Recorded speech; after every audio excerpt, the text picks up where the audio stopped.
Hello and welcome back to Let's Play Avowed with me, Wouldn't BringItDon. want their diplomats going hungry or sober. Let's go ahead and explore the embassy. You died, but you're here. Gods, am I glad to see you. Hello, Garrick. You've got some god looking out for you. I am a godlike, and I guess that means that the god likes me? The Cartographer's Guild, Volume 1. Long has the renowned Cartographer's Guild served the emperors and queens of Aedyran. It is we who are responsible for the creation and distribution of the many maps throughout the empire. I always thought that'd be a really awesome job to have. Unfortunately, it's kind of outdated, and I'm also not an artist. Whether to direct travelers throughout the expanse that is Aedyran, guide ship captains on their voyages throughout Eora, or simply adorn the walls of an aristocrat's home, one can rest assured that the Cartographer's Guild is behind the creation of every one of these works of art. For over 2 centuries, since the Noble Expedition Corps discovered the Eastern Reach, have we worked and labored to keep all of the Empire and her colonies supplied with accurate, high-quality maps. God's willing, we'll continue to do so for centuries yet to come. A ton of books in here. Aedyran Customs. Aedyran is a country rich with custom, and they are known for their strict adherence to them. Their customs run the gamut from grand celebrations like the Feast of Feasts, to mundane superstitions, such as ways to avoid Svef addiction. This volume will focus primarily on bigger celebrations, as no one knows how to throw an extravagant party quite like an Aedyran. The Feast of Feasts. I'm pretty sure this is a book in the first pillars as well. Probably the second one. The biggest and most important of all Aedyran customs is the Feast of Feasts. This week-long celebration happens the first week of Fenestu, Deep Summer, and is dedicated to honoring the life of the first Verkoning. Each day of the week is devoted to some aspect of the Verkoning's life, and there are very specific dishes to be served at each meal. The Feast of Feasts originally began as a festival celebrating the birth of the Verkoning's first son, and soon became a yearly occurrence during the week of his birthday. Currently, Aedyran simply use it as an excuse for a party and pull out all the stops in an effort to outdo the previous year. Unless you wonder, as I did, which Verkoning is honored in the Feast of Feasts, it is always the current Verkoning. For each Verkoning is the first and only Verkoning. Sweet Treat. A special custom that arose at some point during the Feast of Feasts.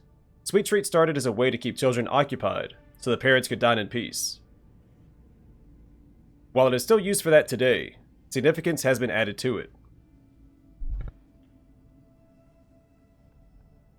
Each treat is placed in a container, usually small metal boxes, and hidden somewhere on the property. After everything has been hidden, the children are sent out to find the treasures. It is said now that the hidden treats represent Glenfathan artifacts, and the children are the explorers, bringing the riches back to their new and rightful owners. Carnival of the Mask. When the original colonists for Aedyran traveled to the new land to found the Deerwood in the name of the Aedyran Verkoning, they encountered the Glenfathan people. The Carnival of the Mask celebrates this meeting. Originally, it was merely a formal reenactment, as a play, of the tensions between the Glenfathans and the Aedyran settlers, but it has since evolved into much more than that. Participants choose sides, and come dressed in elaborate outfits depicting which group they have decided to align themselves with, Aedyrans or Glenfathans. Everyone attends a masquerade ball, and this party replaces any semblance of the play that was presented.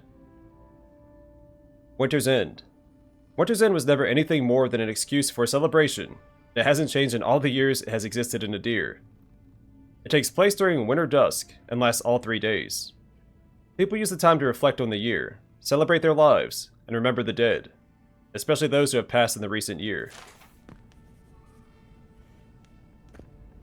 Contrary Letter. Ambassador Hilgard. I maintained order in Paradis for many years. I know this city. When there is a good leader and fair policy, there is peace. But you've allowed the Steel Garrote to terrorize my people, to sow distrust and fear. I suggest you tighten your Inquisitor's leash, or the embassy might not carry your banners for long. Claviger Aemond. Yeah, so I do suspect that our ambassador buddy here may have had something to do with Aemond's death. The Aedyran Empire Part 1 Origin. We have read this.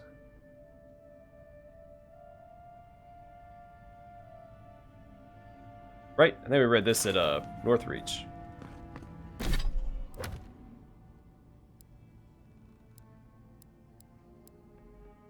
Or somewhere. I'm fairly certain we've read this. If I haven't, feel free to correct me and we'll come back and read it.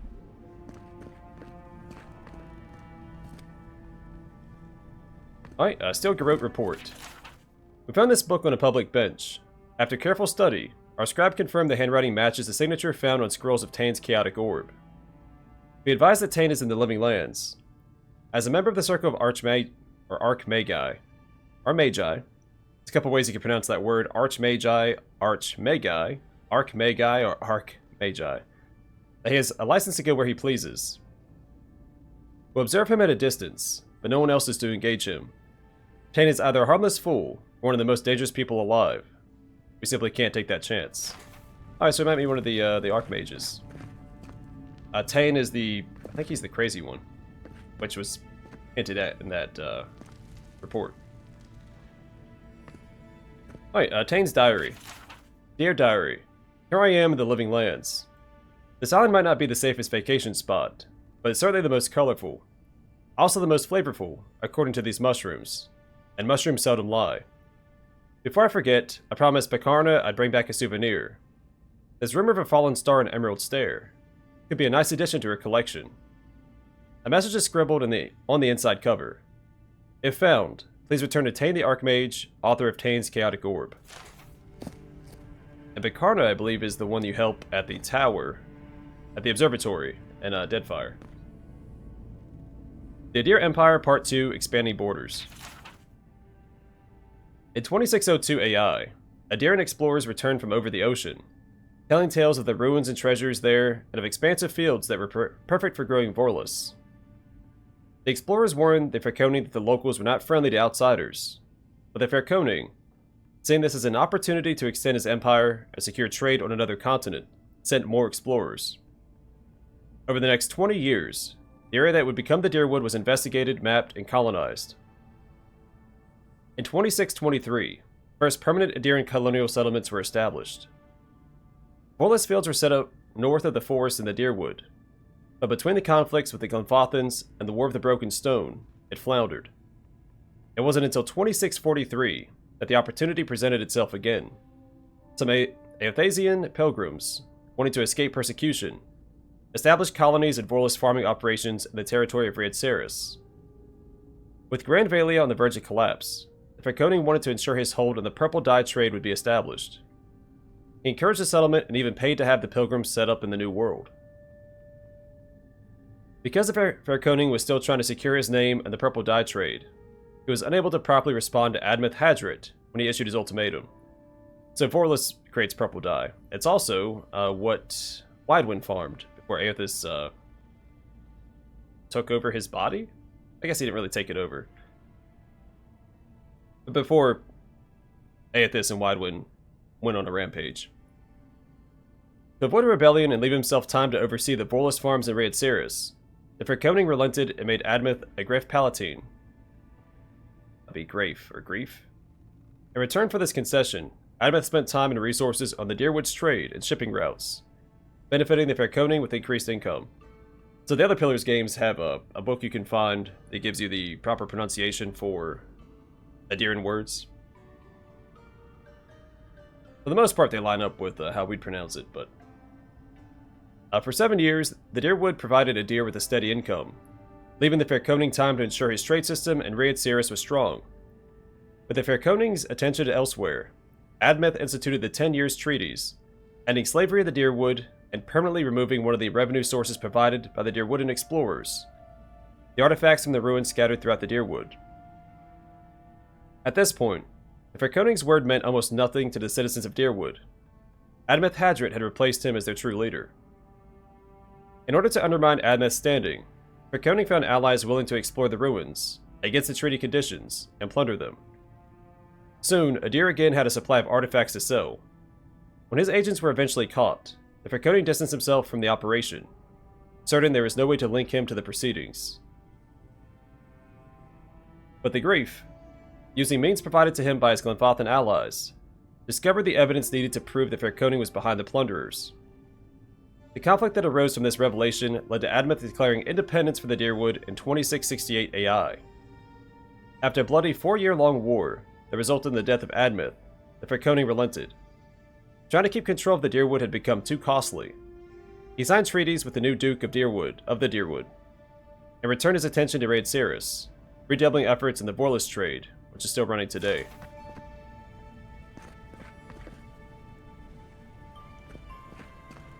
Oh, there's a little bit of history for us. Envoy, hello. Hello. I'm glad to see you on your feet.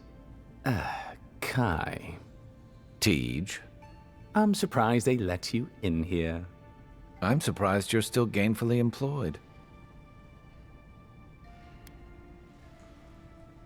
We have a problem here. I didn't mean anything by it, Envoy. He's just curious company for you to keep. Hey, somebody has to have the envoys back, because you all sure didn't. No one expected the Envoy to get assassinated. Exactly. Amateurs. I think there's more to the story here. Well, Kai? come on, it's funny. Tej caused a ruckus last time he was slumming it at the Ballarrock. You were trying to kill a man, if I remember right. I had to put you outside. You threw me into the canal. You lived. That water's filthy. I had the runs for 3 days. Gods, Tej. The envoy doesn't need to know that. Did you really try to kill someone, Tej? The fellow cheated me. I couldn't let that slide, or he'd think we were all marks. It was over a dice game, right? Tej here has a gambling problem. Great, let's air all my troubles. Is there anything else? The bartender sleeping with your girlfriend. You're lying. You sure about that? We'll talk about this later. I'm not breaking up with her for you. Just so we're clear. That's more than enough. Thank you. Was there anything I could help you with, Envoy?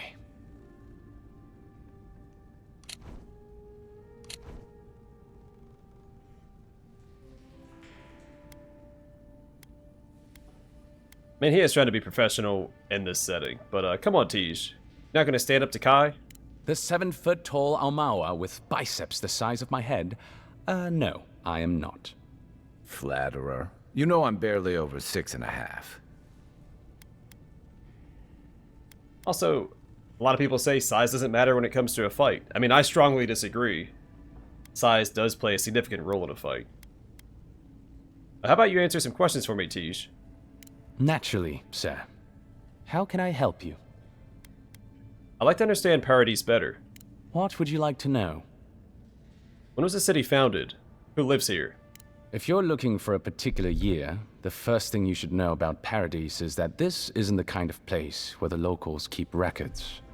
And though it might be considered a distant backwater by the rest of the world, this city is the height of civilization by the standards of the living lands.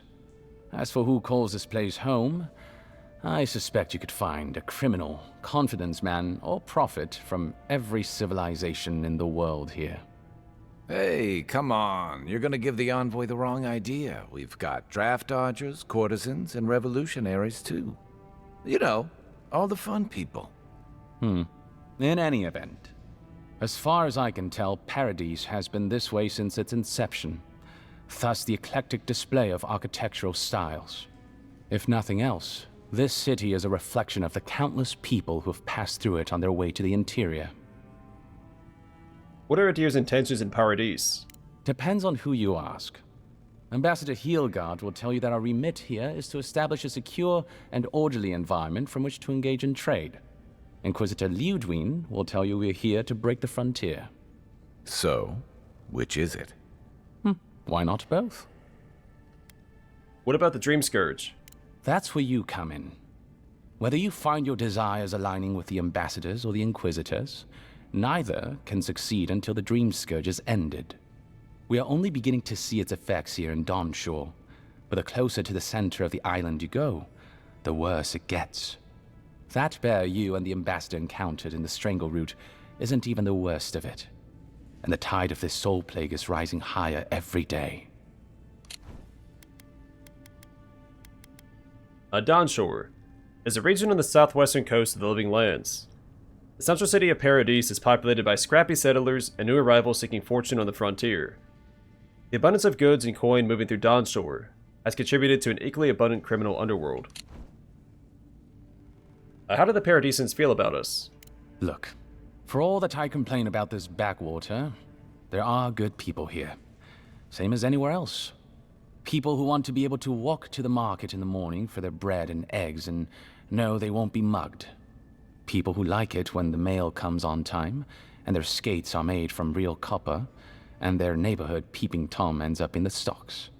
Those people, good and honest people, who pay their debts and honor their contracts and remember to thank the gods, they like us a lot. Tell me about the people who tried to kill me. The Resistance, as such, are largely a group of misfits and criminals intent on undermining the rule of law. They take out loans with small Aedyran banking houses and do not pay them, then assault the bankers who attempt to collect.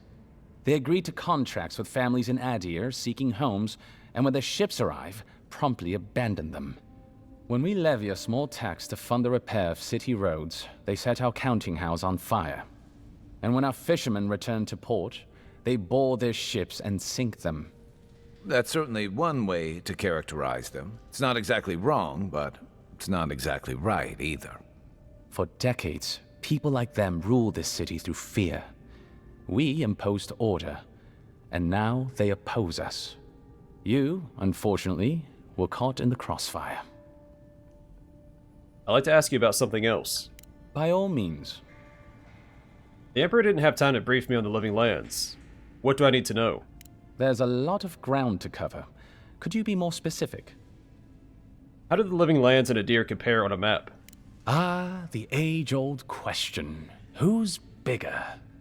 Aedyr is, naturally, by a wide margin. And were we at the Cartographer's Guild in High Crown, I could show you on one of their globes. As it is, we must make do in the theater of our minds.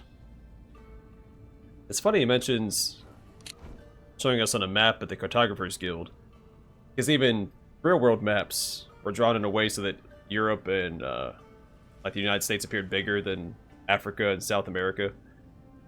So they may not be completely honest either. I don't know if they're referencing that or not.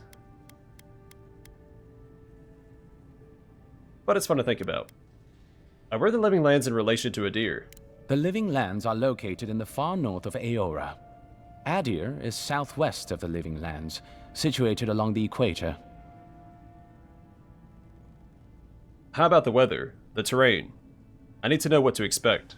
The Living Lands are more arid than Aedyr, and the island is more prone to storms. But its many deep valleys protect the various townships from the worst of the weather. Topographically speaking, the Living Lands are a place of extremes. Deep inland, mountains rise high enough to rival those of the White March, blanketed year-round in snow. While east of the volcano of Mount Forja is an acid sea that sinks far below the level of the ocean. The lands between them are riven with deep clefts in the earth and isolated by wastelands of sun-baked sand dunes. I have some other questions about the Living Lands. I'll share what I can. Who's in power here? There is no singular authority in the Living Lands. Not yet, anyway. I shudder to think what the Living Lands would look like under your rule. Well, to start, there'd be a lot more brothels. Charming. Power is invested in the leaders of the various townships scattered across the island. The largest are Fjord, Thirdborn, and Solace. None of which, I will note, are as safe and orderly as Paradis. What should I know about Fior? Fjord Messaverno is located in a valley known locally as the Emerald Stair, named for the terraced rice paddies that cover its hillsides. It is our closest neighbor. The city, if you can call it that, was founded 50 years ago by animancers from the Valian Republics. Apparently, the laws governing animancy weren't lenient enough in the Republics. So the city's founders came to the Living Lands, where they could practice their discipline more freely. Currently, Fjord is governed by a man named Ignacy Vidaro. Rather inept to hear the ambassador talk about him. Fjord's farmers supply most of the grain and vegetables we eat here in Paradis. Or it did. Their shipments have been infrequent lately. Something about a blight in the fields. In any event, I believe that covers fuel. Alright, Mount Forja. Mount Forja is at Orphoria. Is an active volcano in Galawain's Tusks region of the Living Lands. Solace Keep is an ancient fortress in Galawain's Tusks and the primary residence of the Wardens. The keep is used to defend the region from outsiders and to monitor volcanic activity. We've actually read that before. Emerald Stair is a region in the western coast of the Living Lands. Sorry, on the western coast. Once a treacherous wilderness, settlers from the Vailian Republics transformed Emerald Stair into a lush farming community. The city of Fiora Massaverno is one of the few places in Eora where animancers can research the soul in peace. I've read that. Read that. Ignacio Vidaro is the governor of Fiora Massaverno, a city in the Emerald Stair region of the Living Lands. I don't know much about the Vailian Republics. The Vailian Republics are a collection of city-states in the Eastern Reach, southeast of our former colony, the Deerwood. The Republics began life as colonies of the Grand Empire of Valia, hence the name. But as Grand Valia's economy collapsed, well, the colony saw an opportunity to escape the influence of the Empire of Origin, and they seceded, much as the Deerwood did from Aedyran. Now a mature confederation in their own right, the Republics have recently indulged their own expansionist ambitions in the Deadfire Archipelago. Through their merchants in the Vailian Trading Company, the Republics will sell you anything you could ever wish to buy. Up to and including people. We should count ourselves lucky to have had no interest in the Living Lands. In a struggle between our Emperor and the Republic's great dukes, well, I doubt we would come out on top. But if anyone asks, I was not the one who told you that.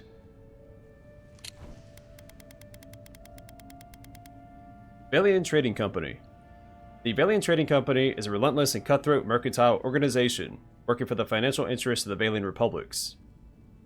As long as they deliver a return on their investment, the trading company is empowered to take any action in the name of the Republics. That's obviously a reference to the East India Trading Company. Another real-world parallel. What's the story with Thirdborn?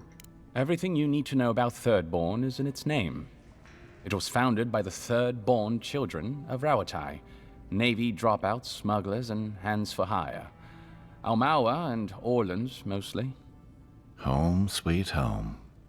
You're free to go back any time you like. I like my current circumstances just fine, thanks. They are people, in short, who couldn't cut it in the civilized world, and had to make room on the margins. Unfortunately, they are currently besieged by the Dream Scourge. We have sent some troops to lend what help we can, and their mayor, Temerity, was appropriately grateful, but I don't know how long they'll hold out.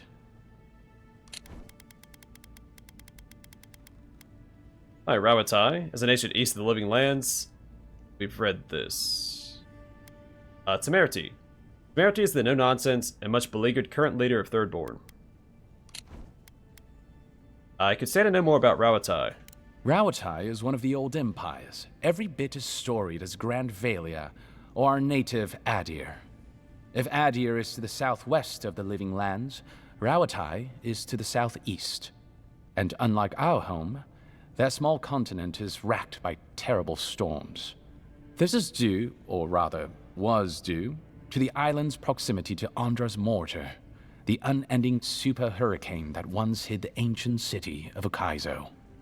Rawatai is largely peopled by Almawa, descended from those who fled the Deadfire Archipelago centuries ago, when Andra pulled the moon, Ioni Brather, into the sea. They are an aggressive, militant culture, and personally, I find their obsession with gunpowder rather quaint. They are also our chief rivals on the world stage.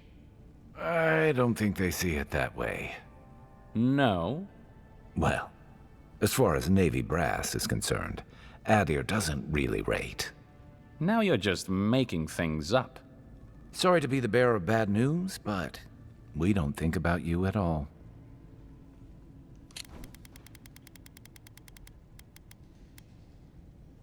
Hi, Andra's mortar. was a massive patch of ocean in the Deadfire Archipelago that was racked with storms for centuries. Storms subsided around 2828 AI, opening the way to ancient mysteries and previously unexplored frontiers of Eora. Ukaizo is a mythical island hidden in the Deadfire Archipelago. It was rediscovered in Andra's mortar around 2828 AI, all but empty save for the great and mysterious machines that towered over the ruined city. I read about Andra already. Aeoni Brother. Aeoni Brother was a small moon that collided with Eora thousands of years ago. Myths tell of the goddess Andra pulling the moon into her watery embrace. Fragments of Aeoni Brother are still found around Eora. What can you tell me about Solace? Solace is, what is there to say, really? Yeah, they tend to have that effect on people. The trouble is, I don't know much about Solace. Nobody does. They are an isolationist community of Pargrunan dwarves who live in the forbidding ways of Galawain's tusks. They don't let outsiders into their lands, and they don't let their people out of them. Some folks get out from time to time, but they can't ever go back. And the ones who survive aren't eager to talk about their experiences. People aside, the land itself is incredibly hostile. The island's volcano, Mount Forja, rests at the heart of the region, and it's recently become active. Half the land is lava rock, and the other half is, well, literally lava. I don't know why anyone lives there. I have to assume they're all insane. You have no idea.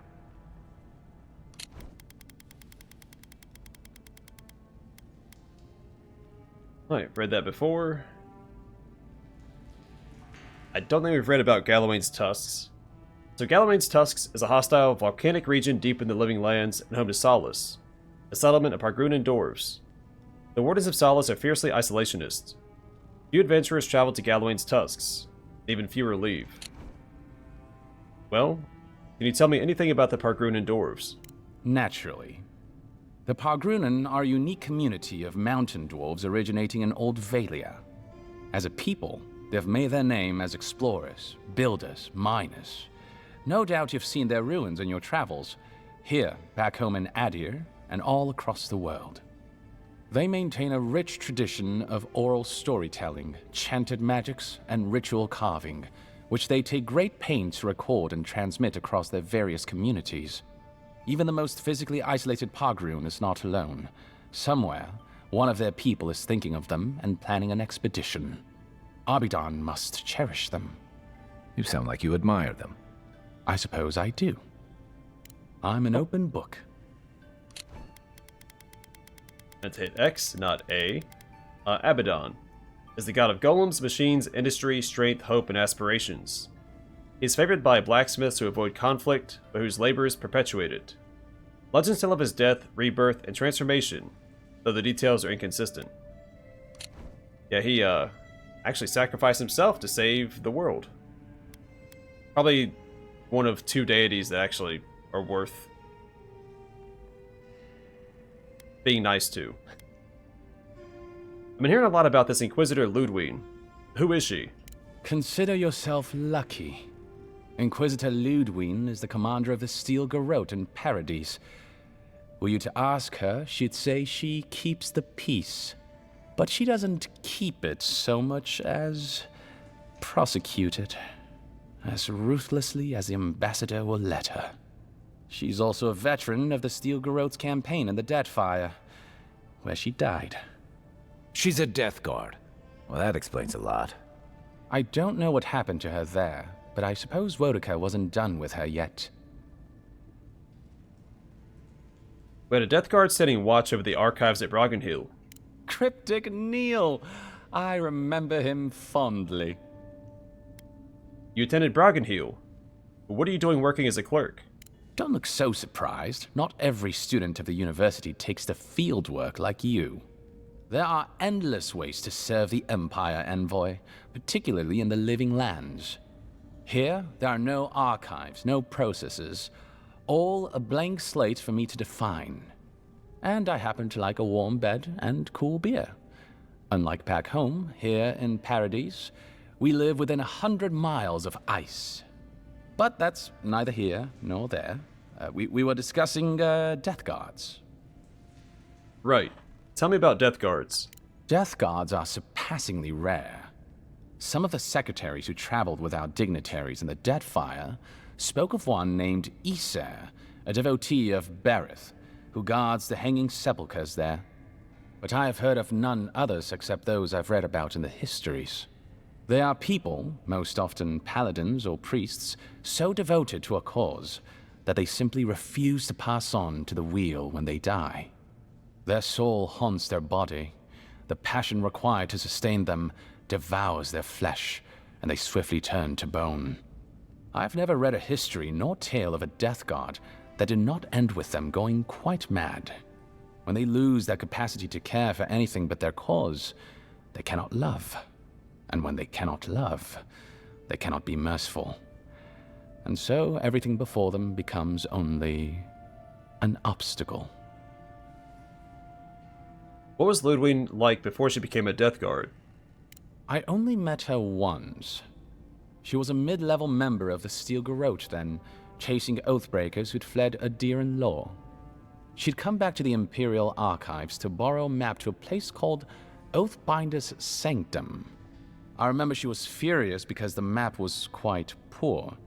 She worried about finding the place, about properly executing her duty to her god. She wanted, I think, to do a good job. So, while clearly she has changed, in some sense, I'd say she's much the same. So I was wondering if she was the Steel Garrote paladin that we fought in Deadfire, and it sounds like she is. If she was at the Oathbinder's Sanctum, she is the Steel Garrote member that we fought there. That was trying to kill the dude that I think he can join your crew, or maybe not. I don't recall. But either way, we have run across her before. What do you know about the Steel Garrote? Think upon your promises and die. That's the litany of the Steel Garrote, usually said right before they kill you. They're an order of paladins born and bred in Aedyr, though clearly they've found plenty of work beyond our borders. Their remit is simple but comprehensive. They punish all who break their oaths. In practice, that has historically meant contracts. One lord or merchant will hire the Steel Garrote to bring a duplicitous rival to justice. Fun bunch. What are they doing in Paradis? Since the events in the Deadfire, the operations have expanded. The Steel Garrote has always been associated with Wodeka. Now, they are explicitly her order. And they go wherever Wodeka's priests, or Wodeka herself, believes there is a need for them to go. The Living Lands are a dangerous, lawless frontier in sore need of order. Thus, they are here. Or so the Steel Garrote say. Wodeka, goddess of vengeance. Ludwig's chosen a challenging patron. Do you think so? I've always found her inflexibility comforting. Wodeka's edicts are clear. If you obey her laws, pursue justice, punish the guilty, and give fealty to the Emperor, then you have pleased her, and I aim to please. But Wodeka does not trust. She demands that you declare yourself for her again and again. Her every request is a test, and her every test is an opportunity to disappoint her. I appreciate a god who makes you work for their grace. I don't want anything given to me for free. I'd like to ask you about something else. Of course. I was told to meet with a Watcher, but I don't know anything about them. What can you tell me? I trust whomever told you to consult a Watcher also told you to avoid the one in the city. She is a liar and a thief. Oh, did she take your money? No. Anyway, Watchers are individuals capable of perceiving souls. The soul may be in a living body, or it may simply be lingering, waiting to pass into the in-between. In either case, interacting with a soul allows a Watcher to glimpse a person's past lives or their most deeply buried memories. Watchers are incredibly rare, and in Aedyr, highly controlled. Many people wish to know who they were in a previous life, and do not like what they learn.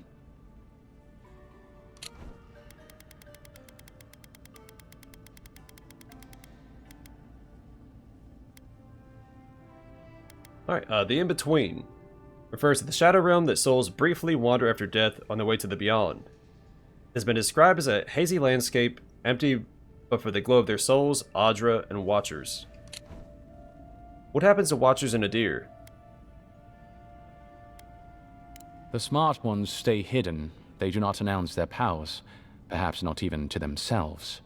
Even a careful Watcher risks inadvertently revealing themselves by knowing something they shouldn't know. Of the ones that are public, little is concretely known. But we hear things. They make good judges in Wurka's courts, so long as they're controlled.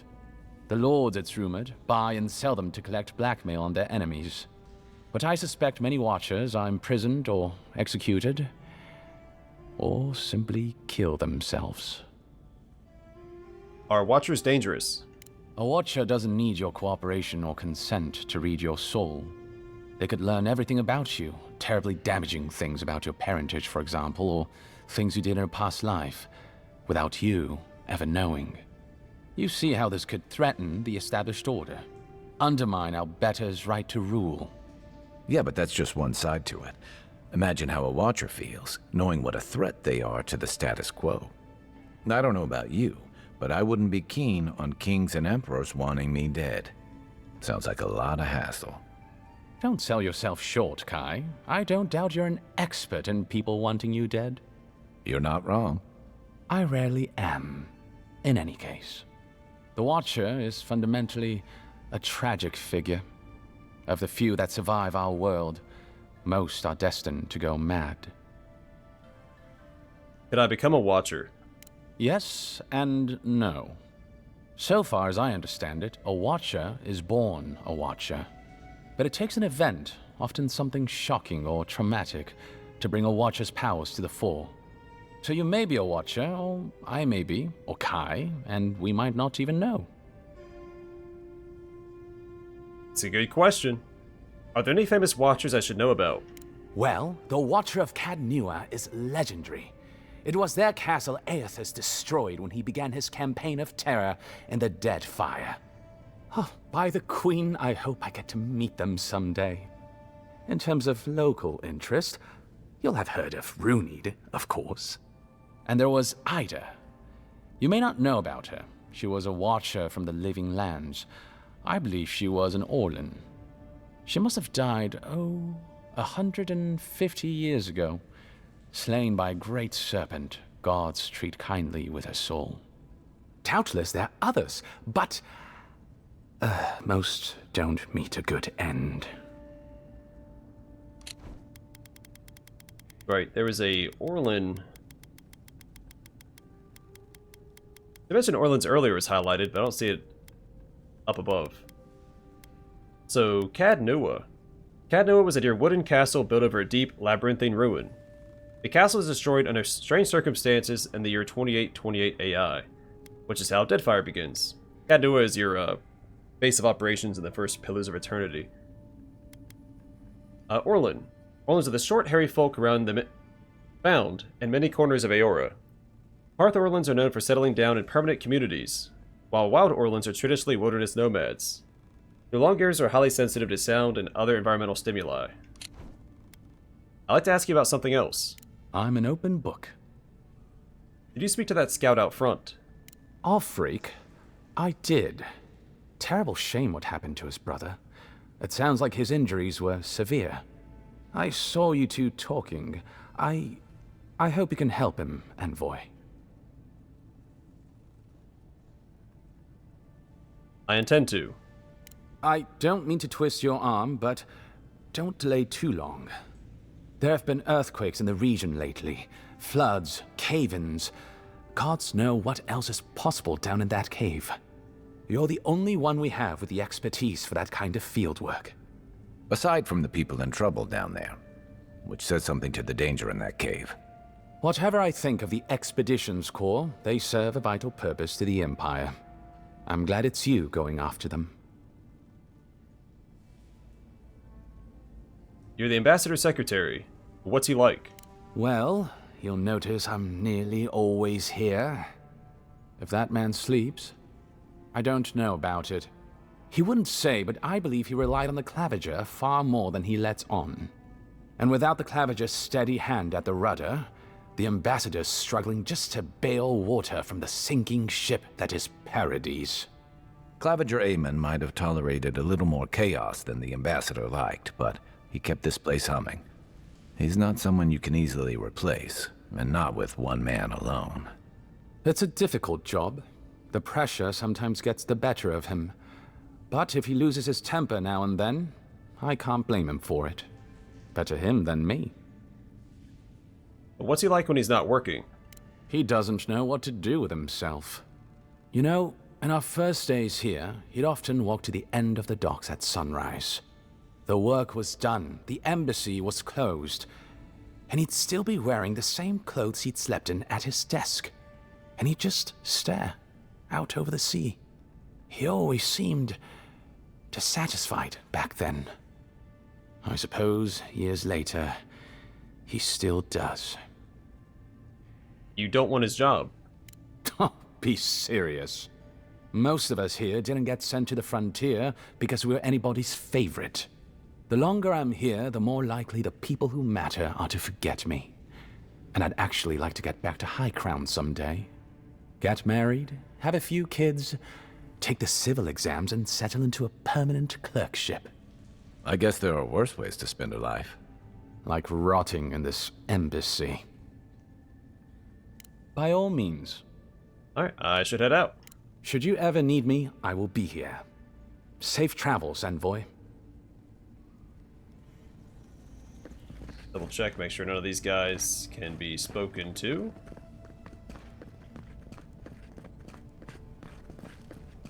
And I guess we'll speak to the ambassador. Envoy, is it really you? Tis I. Unsent letter. Claviger Aemon. I know the blighting of the Strangle Root is a cause for concern, but I must strongly discourage any trade deal that involves buying additional crops from Fiora Mess Averno.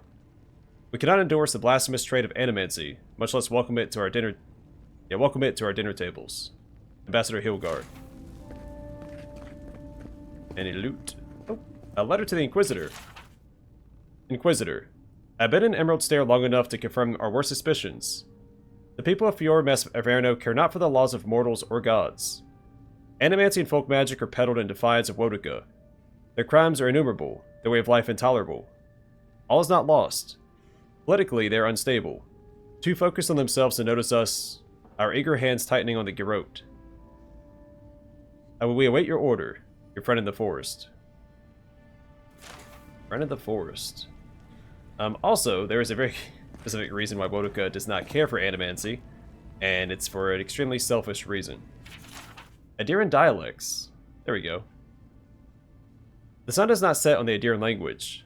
Those of us who commune with this proud language, or some derivation of it, populate every corner of Eora. Most of us who speak this wonderful tongue know it as Aedyran, but scholars and those obsessed with correctness often qualify it as modern or contemporary Aedyran. This is to contrast the language you and I speak today with Aedyran, the old elven language that was spoken in the Aedyran Empire back before the pioneer settlers of the Dyrwood built their longships.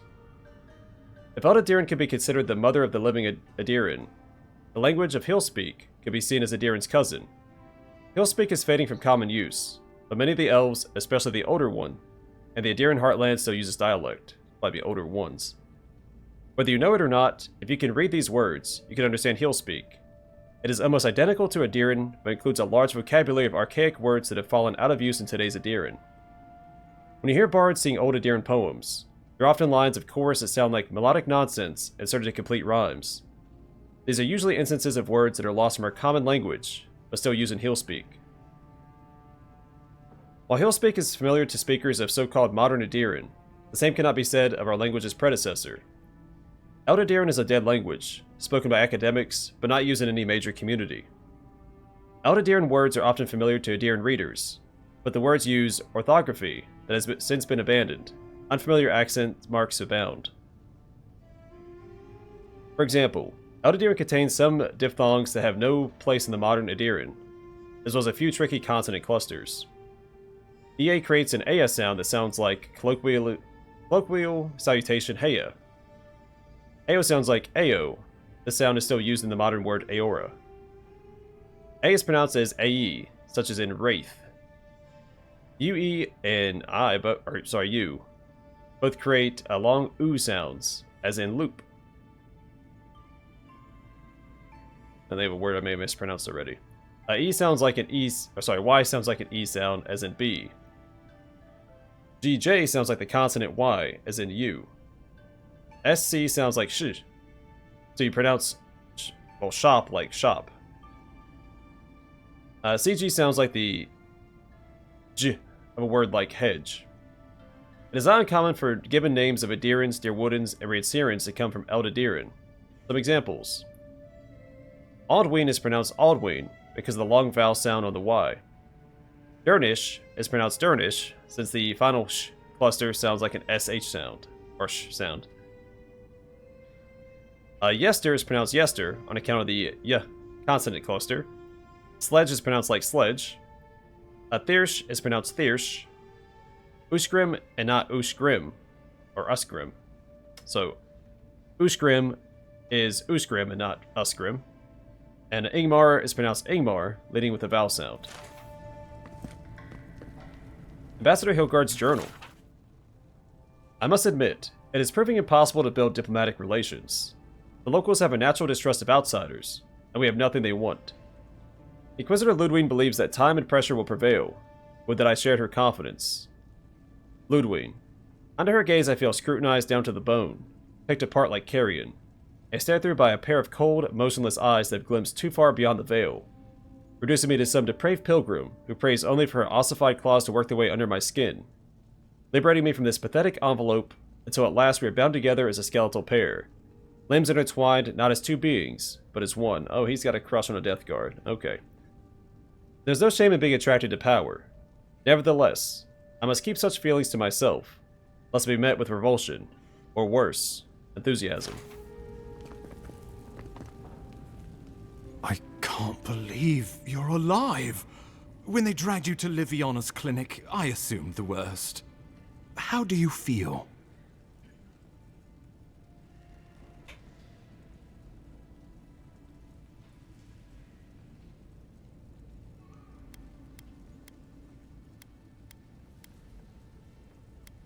Well, I have considered chartering a boat back to Aedyr. Ready to get to work.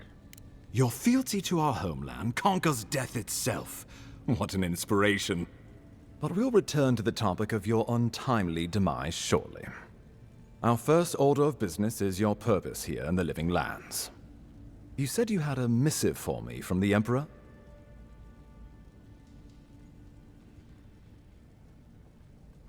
Give him the Emperor's missive. Here you are, Ambassador. Very good. I'm eager to see what our Emperor intends. Now, His Majesty names you a loyal servant of the Aedyran Empire, and an extension of the throne's authority. Thank goodness, at least someone understands the gravity of our situation.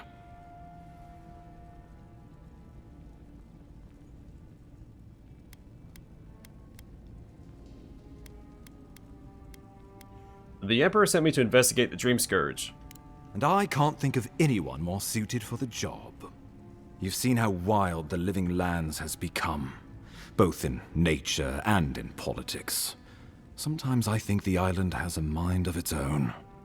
No sooner had you arrived than you found yourself at the center of our troubles.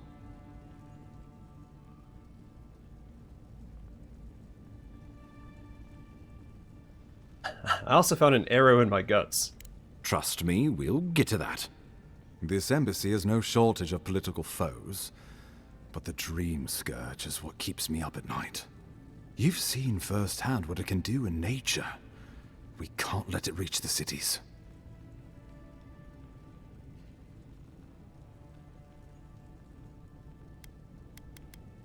Dream Scourge. Where'd the name come from, anyway? No doubt some superstitious peasant toiling in the fields. The Living Lands has plenty of both. Inquisitor Ludwig thinks the plague is a distraction. She's more concerned about these local rebels fighting against the Empire.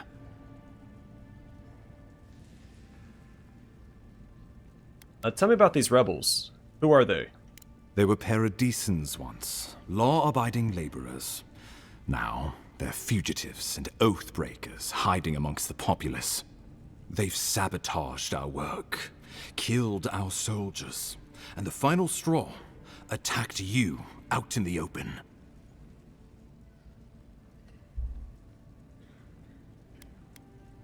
Killing me was bold. I'll give them that. Indeed. The killer sent a message, but this is our chance to send one in return. I won't lie to you, Envoy. Our position is tenuous. If we can't even defend ourselves, how are we to defend the living lands? But defend it we must, for the sake of everyone who calls this island home. Inquisitor Ludwine demands that someone hang for the attempt on your life. These Paradisan rebels must face justice. Where is this Inquisitor Ludwine I keep hearing about? Ludwine goes where she likes, haunting the living lands like a vengeful spirit. She'll reappear when she chooses, and not a moment sooner. Let's make sure to give her some good news for a change. Not many get a chance to solve their own murder, you know. I know someone who could help. A dwarven tracker named Marius. Kith or beast, there's little he can't find. He's staying at the Grinning Ballarrock, not far from Liviana's infirmary. We just take the main road east to the market, then head down the stairs and cross the canal. Rough part of town, even by the standards of Paradis. Hi, dwarf. A stout and hardy people found on every corner of Eora. Aptopo mountain dwarves are renowned travelers and settlers, are branching out as far as the living lands. And Utonic, boreal dwarves, eke out a hardscrabble existence on remote, icy tundras. And Kith. Kith is a broad term referring to the so-called civilized people of Eora, humans, Amoa, dwarves, elves, and Orlans. While Zorps, ogres, and others show signs of complex culture, relations are not yet stable enough to consider them Kith, so they're considered wilder instead. You've proven to be capable so far. What can he do that you can't? Blend in, for one thing. Marius is from the Tusks, about the harshest and remotest place the gods ever created, even by the standards of the living lands. Trickery, lies. The gods did not build this place. Let's just say no one survives out there without picking up a few skills, the kind we'll need if we're going to find hidden assassins. Especially if they're from the streets of Paradis. I suggest you recruit as many allies as you can, but choose carefully. They, like you, will represent the Empire. But before we can send you off to parts unknown, we need assurances from the local healer that you're fully recovered. After all, you survived a brush with death. The health of your body is one thing, the health of your soul is another. I can figure that out myself. Just point me toward the nearest lab. I'm sure that a scholar of your prestige is more than capable of self-diagnosis, but time is of the essence. Remember, the assassin is out there. You have the element of surprise. I suggest you use it.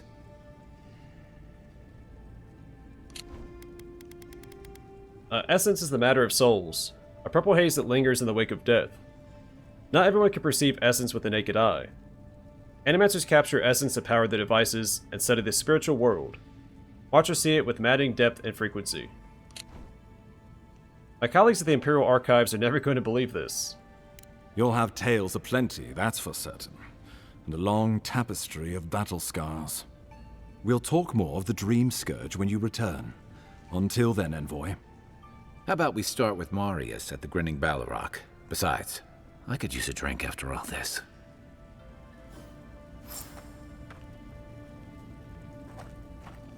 I can't tell you how grateful I am that you survived the attempt on your life. But let's not dwell on unpleasant matters. I'll be going now. I'm glad that he's grateful that I survived. You're welcome. I did it for you, buddy. Envoy, glad to see you're still with us. How can I help you? Safe travels, Envoy. Alright, well then I'm going to call it here. Next time we'll continue exploring the city of Paradis. We got a lot of background information, a lot of information about the game going forward. So we'll we'll be better educated. But either way for now, thanks for watching. I'll see you guys in the next one.